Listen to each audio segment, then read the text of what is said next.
Welcome to Beyond Your Why podcast, where we go beyond just talking about your why and actually help you discover and then live your why.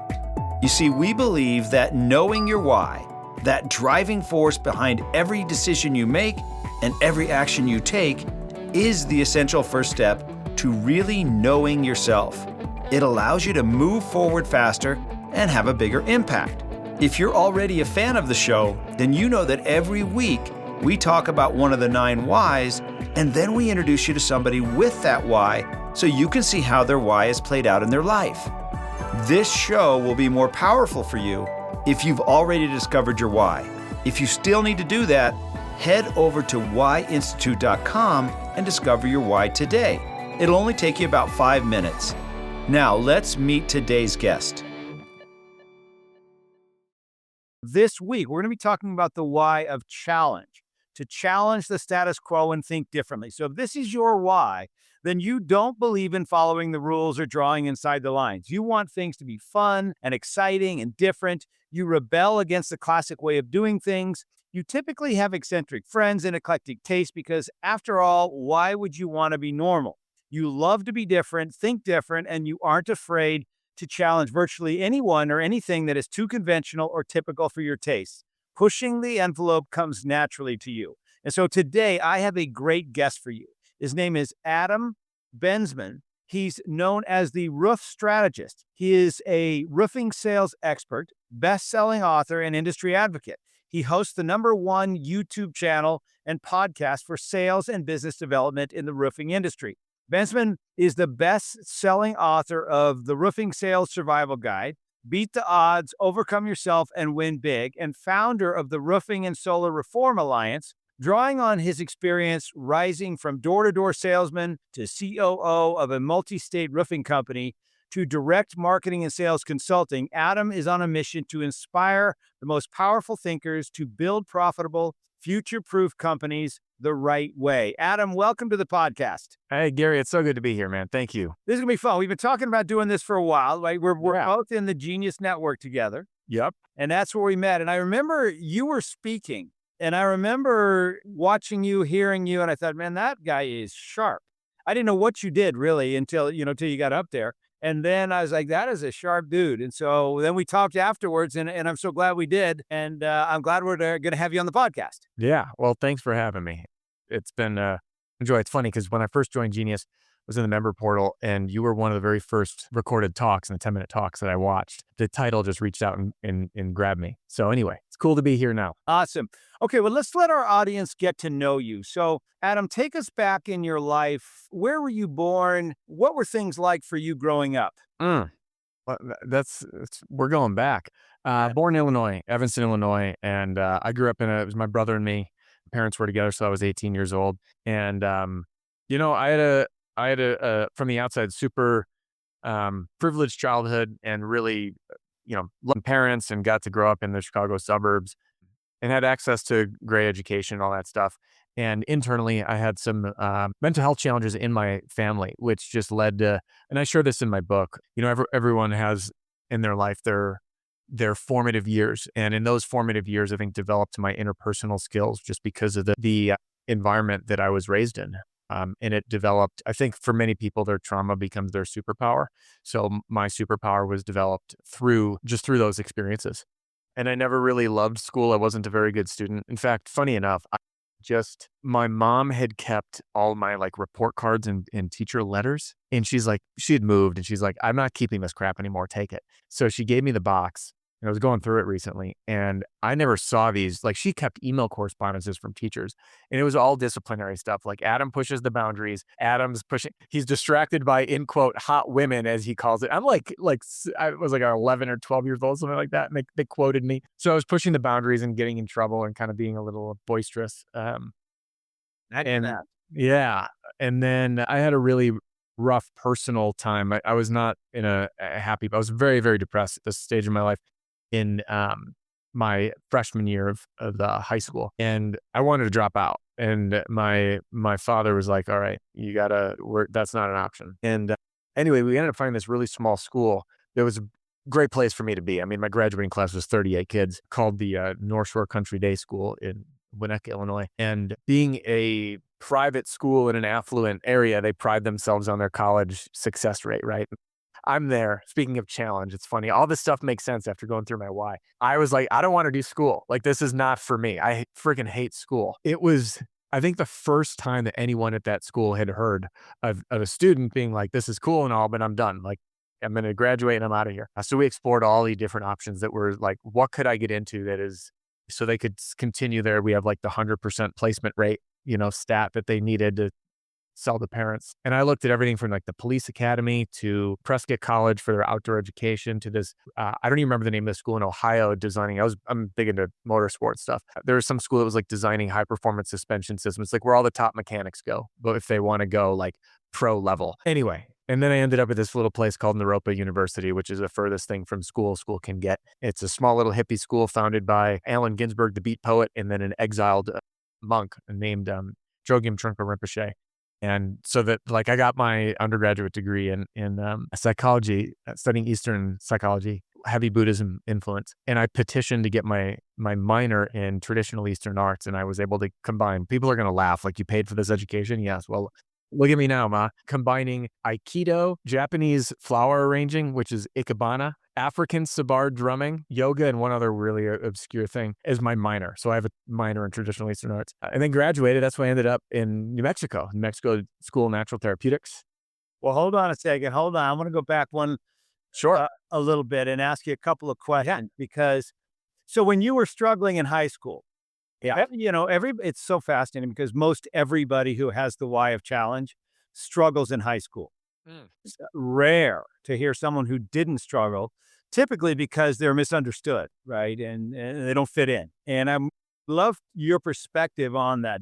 What were you feeling in high school that made you not like it so much? Gosh, I didn't feel like I belonged. I didn't know who I was or where I fit in. And I was not cut out for traditional school. I mean, like now knowing my why challenge, like, you can't put me in a box. It's funny, what I do now is communication and copywriting, marketing, sales. And I was pretty good in English class, but not great. I remember, like, Shakespeare. I was in advanced placement for a bit and I struggled out of it my freshman year. But math, oh my gosh, like, I was in the same, I was in 4 different schools in 4 different years leading up to my sophomore year. So whatever that would be, working back 7. Sophomore, different school, freshman, different school, 8th grade, and then 7th grade. So those were all different schools.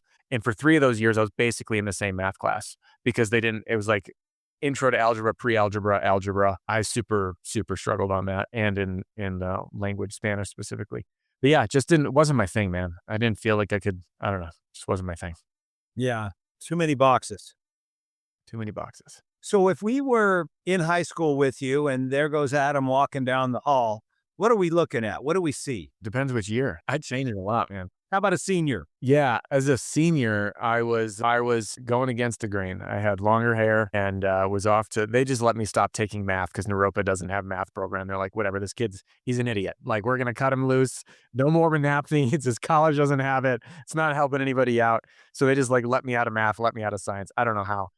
And I was running around with long hair and I looked like a hippie. And I ended up at a hippie school. By the way, I say this in full love, no judgment. Like, you'll see in my early videos too, I had super long hair. I embrace my inner hippie to this day. So Never would have guessed what you just told us, from what I had seen of you at Genius Network and just the way you carry yourself, hold yourself, speak, the organization, you're always dressed nice. I would have not guessed this.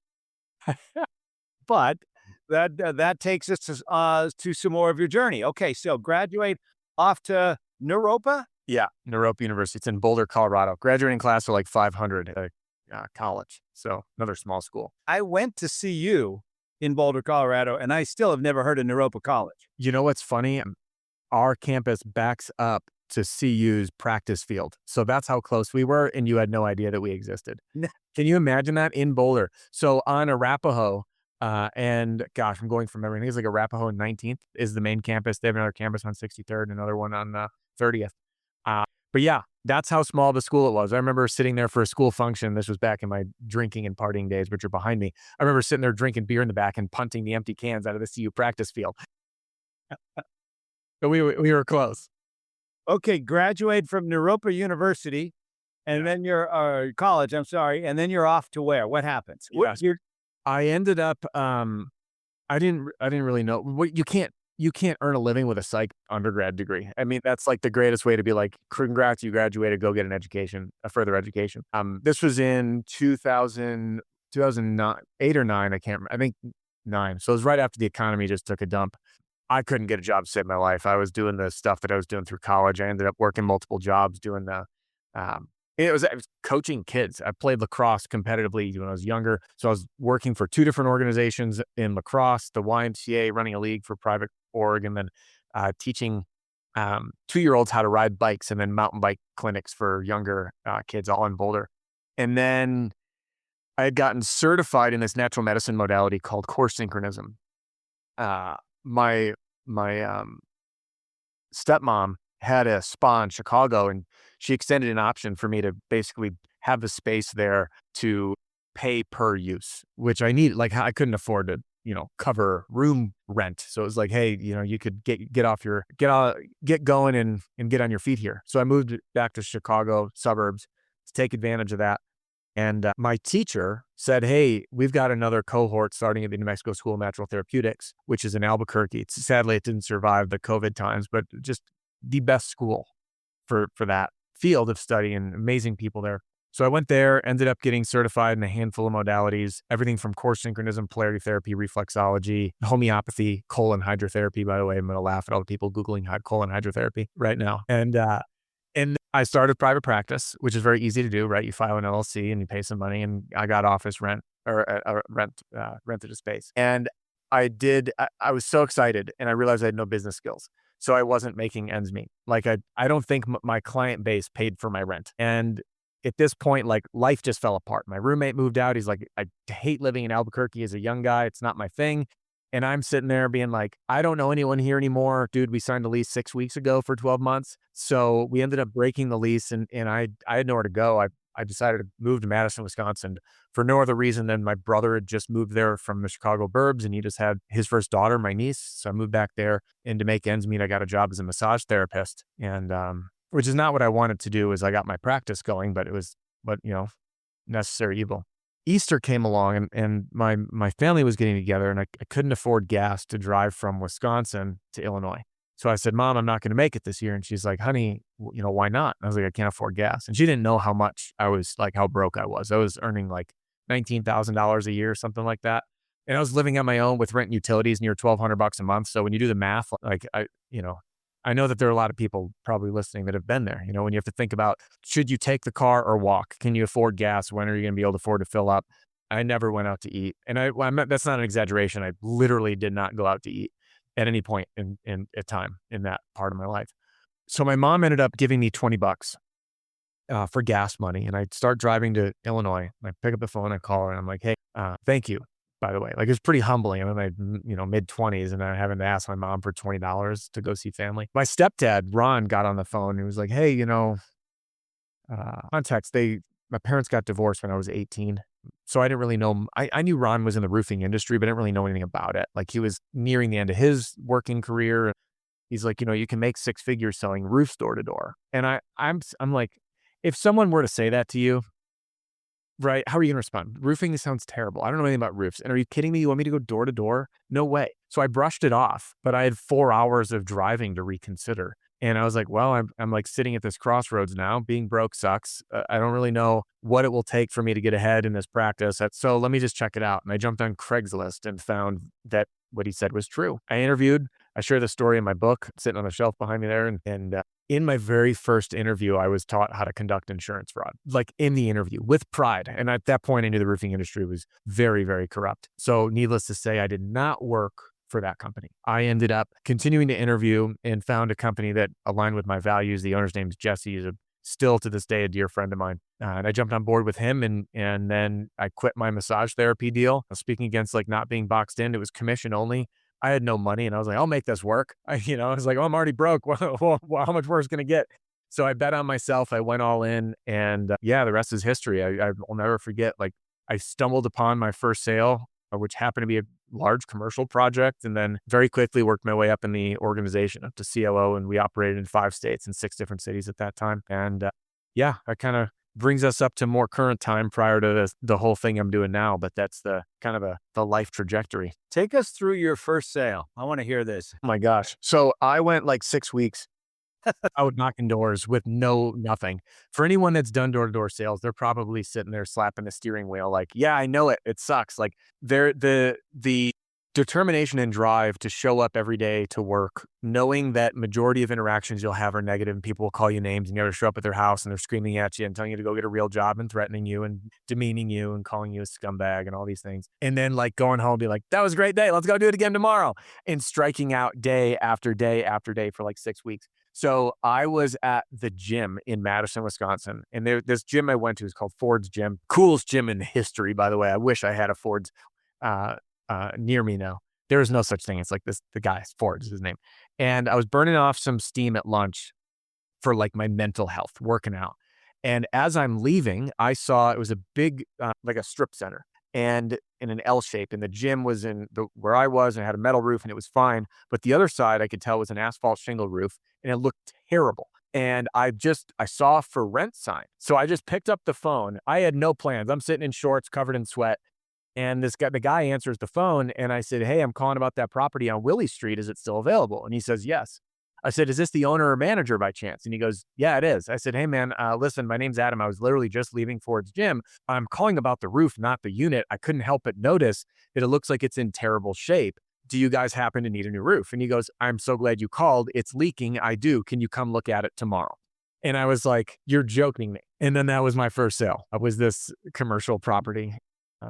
And yeah, I'll never forget it. No one ever forgets their first sale in this. No, no. And how long did it take you to get going before you knew what you were, really started to develop some revenue and start making enough money to survive and all the rest? Oh, gosh, it was like a 6 to 8 week struggle fest. And then once money started coming in, I was like, oh crap, I got this. And it just got easier and easier and easier. So I think, I went from making $20,000 a year to surpassing six figures in 8 months. So it didn't take a ton of time. And that gave me the hope, like this is real. I can do this.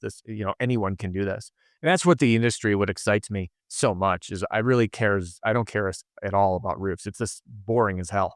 But what's amazing is this is an industry that you can, from any walk of life, no matter what your background is, your education, there's equal opportunity. It's very hard to do. And that's why there's so much turnover. But it's a beautiful opportunity and it needs great people because of the predatory practices and greed for great people coming in. I joke because like the secret to making millions in roofing is this simple. Answer the phone, show up on time, do what you say you're going to do, and you'll have a multi-million-dollar business. It's like the bar is so low. So anyway, I know I kind of went off there, but yeah, it was pretty quick. It was a slow struggle to get started, painful, felt like eternity, but once it clicked, like it clicked in a big way. And then how long did it take you to work your way up to being the COO? Just a handful of years, and it started slowly. I remember my manager was bouncing between offices and Jesse, the owner, saw my drive. So I was in my first year and he's like, hey, do you want to like part-time manage this office? And basically I was like a stand-in manager to answer the phone, do lead distribution, run the crews, do that kind of thing. And I was like, yeah, like let's do it. So he's doing it. And then we had an influx in business. So we brought some staff from other offices, Ohio, Indiana, and Illinois specifically, to our Wisconsin office. And when they came in, everyone was bringing different paperwork. And I was like, we're the same company. Why are things different? But I realized, this was pre-CRM days, mind you. So imagine running a company without a CRM. All right. Like when leads would come in, I would answer the phone and I'd have a carbon copy, 3 sheets. So I'd take the information down. I'd put one in the physical mailbox of the sales rep, one office copy.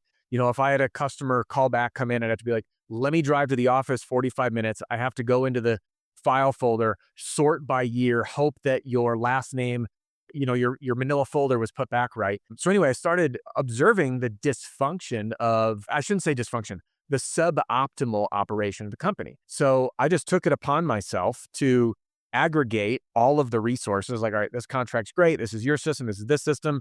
I filtered through what was best. I just got on the phone with all the different managers and I was like, this is it. And I put together the company operating system, so to speak. And Jesse didn't even know I was doing this. I just was like, I think this was just what smart business is. So I remember he came in to check on the office and I was like, oh, by the way, I put together this manual. It's a 3-ring binder with all the operating stuff. I was like, every office is different. Here's synthesized version. That way we're all cohesive. And he loved it. So that kind of turned into, you know, I forget all the different titles I had. It was like I was the office manager and then the manager and then general manager and then regional manager and then COO, something to that effect. But later, the reason it happened so quick is I had figured out, and this was new at the time. Now this is basic, but how to run 5 offices out of one central location. Because at the time that was like a new concept. You know, just simple things like call routing weren't available. So I located call routing. I ended up being able to trim our staffing and our resources down. So it was a lot of fun. And then yeah, so it just happened really quite quickly due to just, I don't know, taking the initiative and doing the things without being asked what to do. Yeah, lesson in there somewhere, right? I would think so, probably. Yeah, exactly. Okay, so now you're COO.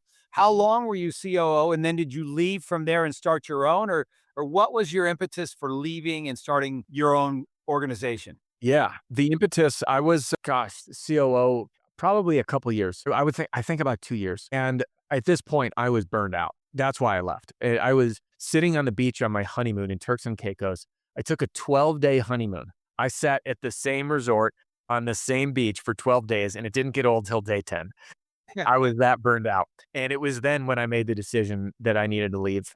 And just context wise, I put a nail in my own coffin because I figured out how to run all these offices out of one location.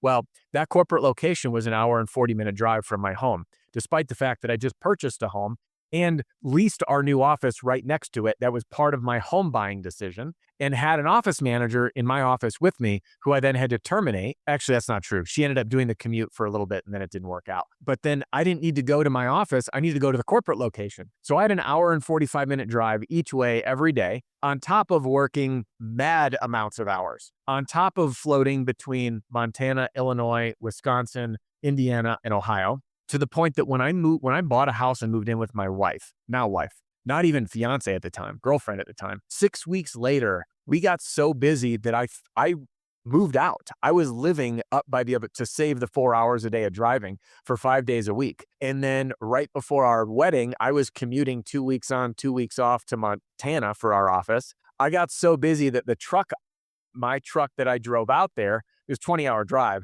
I didn't drive back. I just bought a second truck. I'm like, I'm not doing this.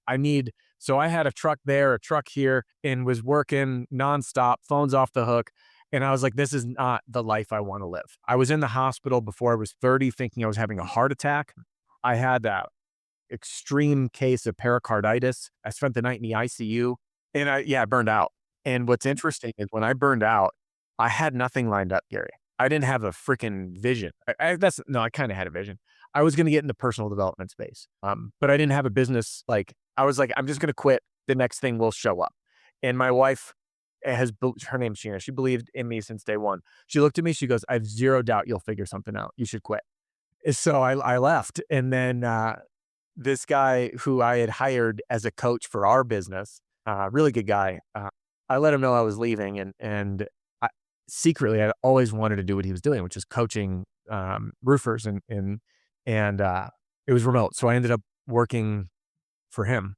I was me and him as the only coaches, and at that point I'd sold my house, everything I owned. My wife, what led to it was my wife got a promotion she did not want. She worked in big pharma and became a supervisor, which she literally did not want. They worked her to the bone. So I'm leaving for work at 5 a.m, coming home at gosh knows what time.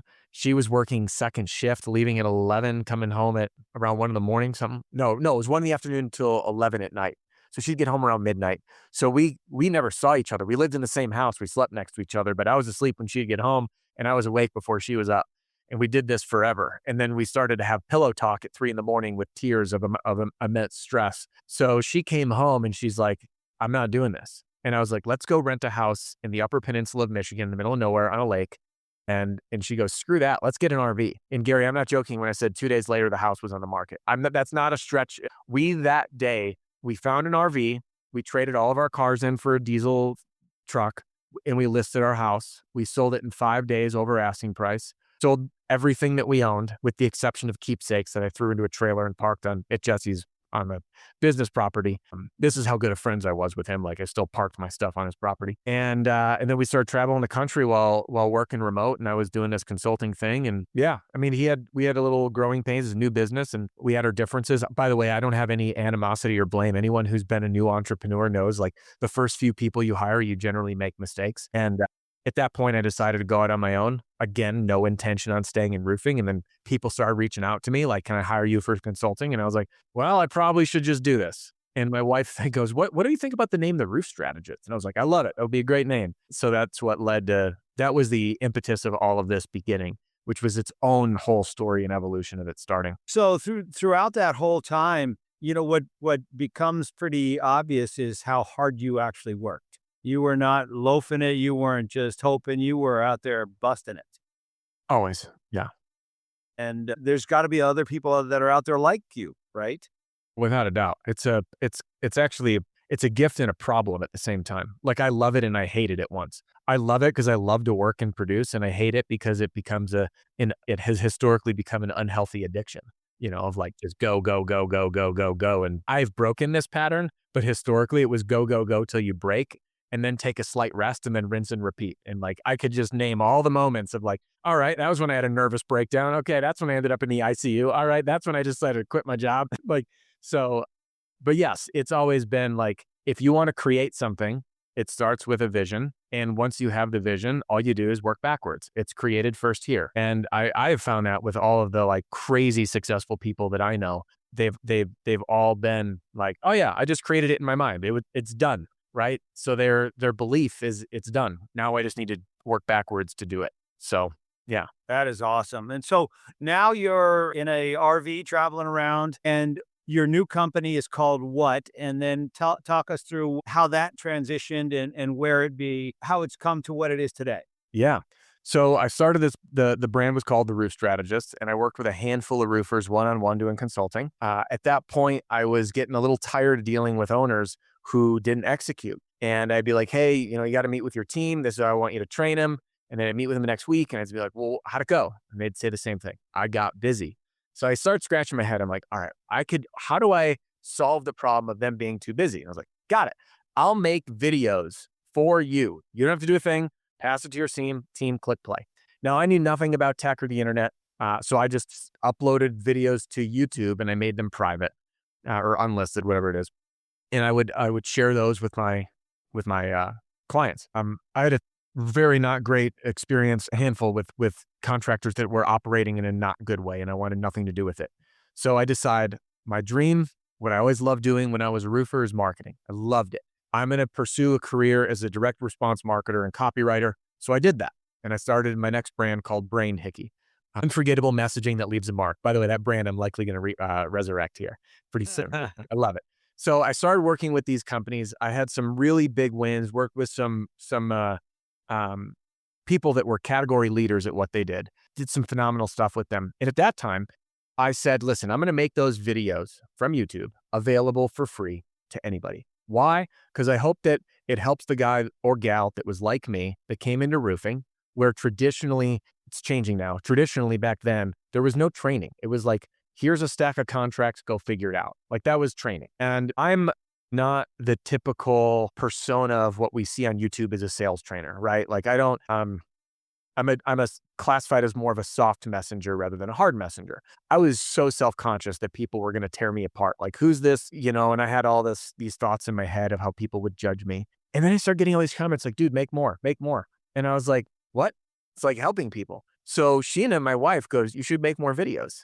And I'm sitting here thinking, why would I do that? She said one thing. She goes, because you're helping people. So I started making videos, and it was fun for me. And I felt rewarded by helping other people grow. I had zero business idea, nothing. This is just like a side thing I'm doing while I'm doing this copywriting consulting stuff. And the channel did that for a number of years, and then the channel started to really grow. And taking my digital marketing knowledge, I was like, I'm going to do for myself what I do for other people. I'm going to create a lead magnet.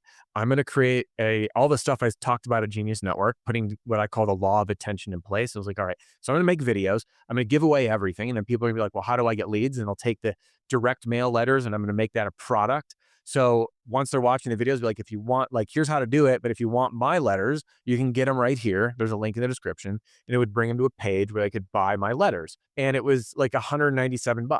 And within like a couple months, I'm looking at this. I'm like, holy crap. I'm like this is a business now. And then it led to one thing, and then the next thing, and the next thing. And I just started, I shifted all my attention back to the roofing. As you can see, I've tried to leave like 3 times. And I gradually started letting go my clients.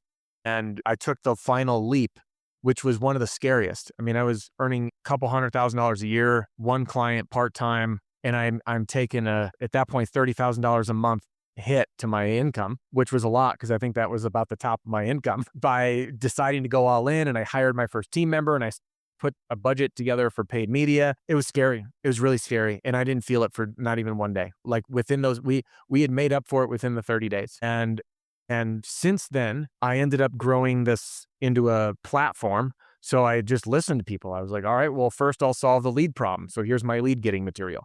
Then they were like, well, how do I close these sales? Gotcha. Built my closing training. Well, I'm really struggling with objections at the door. Built that. Well, how do I use all this marketing material? Built the system for it. Or shared my system. Built meaning put it together in an organized fashion through our thing. How do I recruit people? Take that, what I've done. I'll build that for you. So built it all, packaged it up, became the most widely used sales training in the industry in all 50 states, Canada, Australia, Sweden, probably a few others I just can't recall. And then got a contract with one of the largest shingle manufacturers in the US, being their speaker and trainer. And I was doing 2 to 3 events across the country for them. Wrote my book, which became a bestseller. And then while at the top of this, I had heard stories of people using my sales system for evil. And I was tired of it. And I was laying in bed before speaking engagement. It's like 1 a.m. I couldn't sleep. I just found out that this homeowner had gotten taken advantage of. Sales rep wasn't getting paid, like terrible situation. And this idea, the Reform Alliance, popped in my head. And I said, I want to shift to membership. I want to go application only so I can kick people out, because everything in life that is really valuable can be used for evil. Anything powerful, I shouldn't say valuable, powerful can be used for evil. Nuclear energy, cleanest energy source we can create. Powerful. Nuclear bombs, most devastating ever. Powerful marketing can be used to manipulate people. When done in an ethical way, most profound way to create intimate connections and serve more people and spread your mission. Sales. Best way to serve and be a change maker. When used manipulatively, best way to take advantage of people. So I said, you know what? I'm going to do the best I can, and we're going to shift. So the next day I woke up and I pitched it to my team, and I said, I think we're going to rebuild our business. And they were all in with me. And this was November of 23. By December, we had a contract signed to build our app. We launched the business, completely pivoted everything, literally shut down the Roof Strategist business after the single best month in the history of our business to go all in on a movement, building a relationship-driven business in the community that is now many hundreds of contractors across the country who work together. And you helped me with the line all about to share, where we challenge the status quo. We solve daily challenges together, and we find better ways to grow. And thank you for the help on all that, by the way. Yeah. It's funny. It's like I pride myself on making a living as a copywriter, and then here I meet with you and get this like why feedback, and I'm like, damn, that's good. So anyway, now that's exactly what we do, is we work together in a community to kick butt. So that's the evolution of how this whole thing came to be. I love it.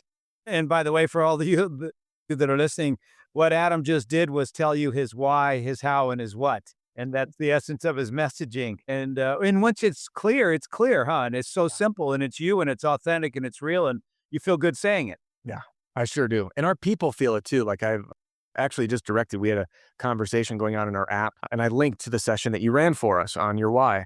And someone said, hey, what tests do you run for your salespeople on personality? I said, we ran our team through the WHY.os, and I would recommend you do the same thing. I said, I did that in predictive index, and there was a lot of overlap. However, the WHY.os, the language and the methodology resonated with me a lot. Yeah. When I have shared this, even at our events, since you and I did that session, I share that simple message that our community challenges status quo. We solve our daily problems together, and we find better ways to grow in today's times. Everyone's like, that's exactly it. That's exactly who we are. So I am very clear on who I am in my tribe, and that resonates with them too. Yeah, and the power of what you just did there is that the better able you are to articulate what it is you believe, the more you will attract those people that Mhm. believe what you believe. And those are the ones you want in your tribe, right? The ones you don't want are the ones that don't believe that. Yeah. But if you Correct. don't say it, then you leave it up to them to try to figure it out based on their interactions with you. And how often do they get it? Especially if they're not even thinking like that. Yeah. So what you're doing is, you know, I, l- I was just listening to a podcast interview with the guy who started Raising Cane's, Mhm. and when he was building it, he went to a franchise model. And then he realized, you know what? These franchisees don't do it the way I do it. They don't do it the way I want it done. So he bought them all back.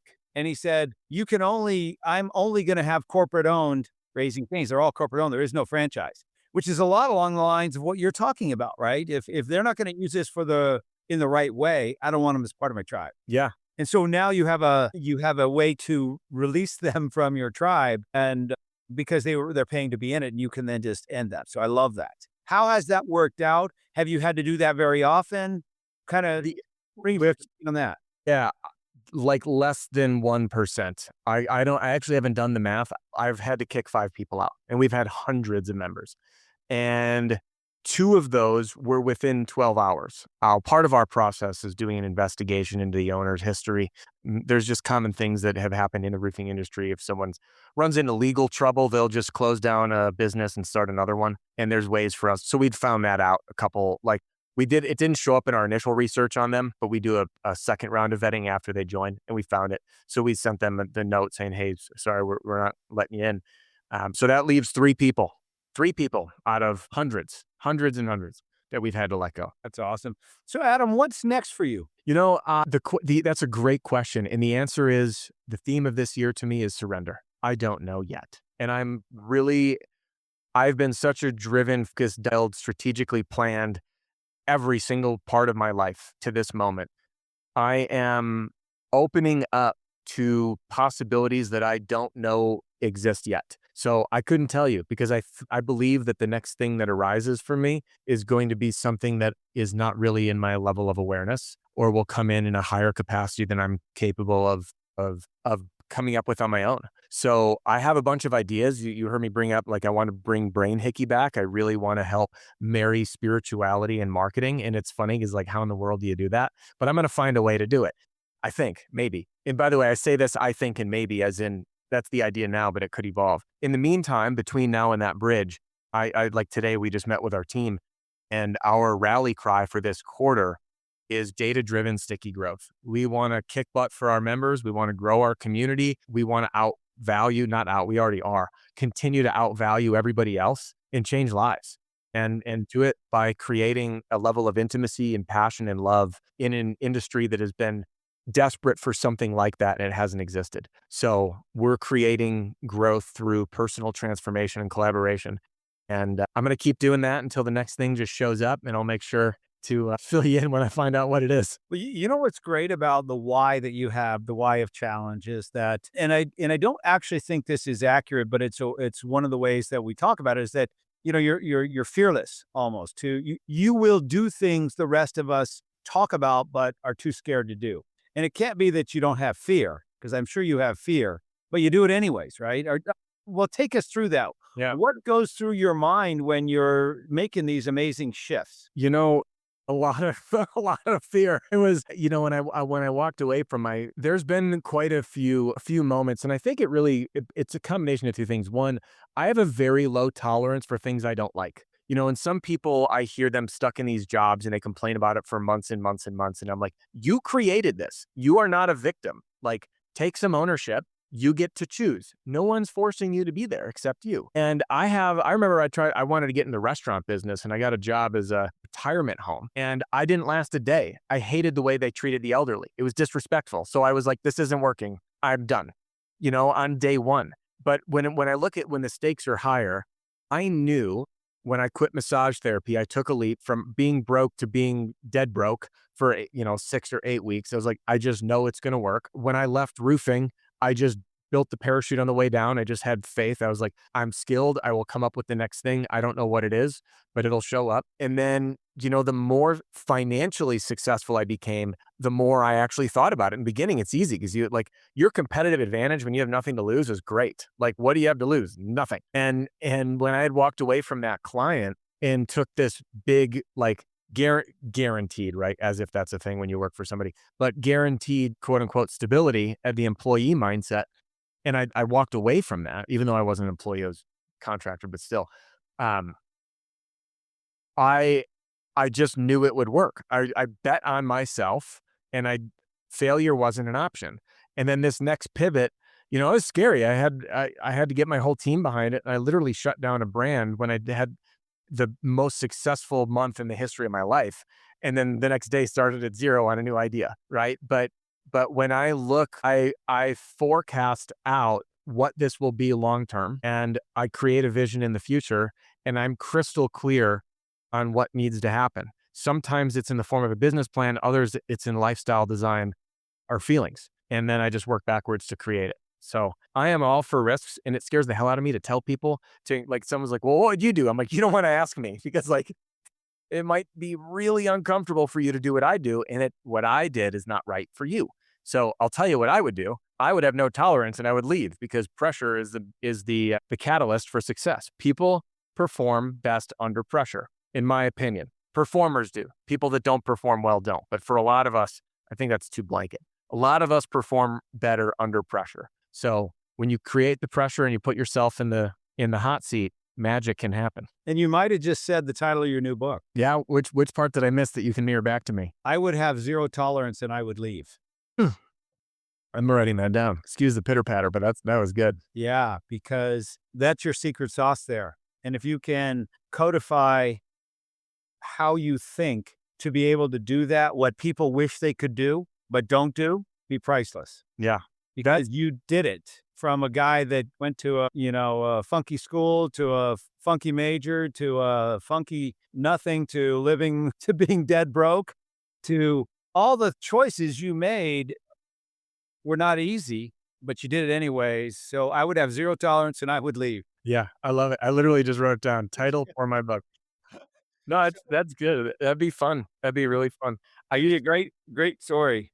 I used to joke when I was on stage speaking at these events that because people don't know what colon hydrotherapy is. I don't Uh, want to know.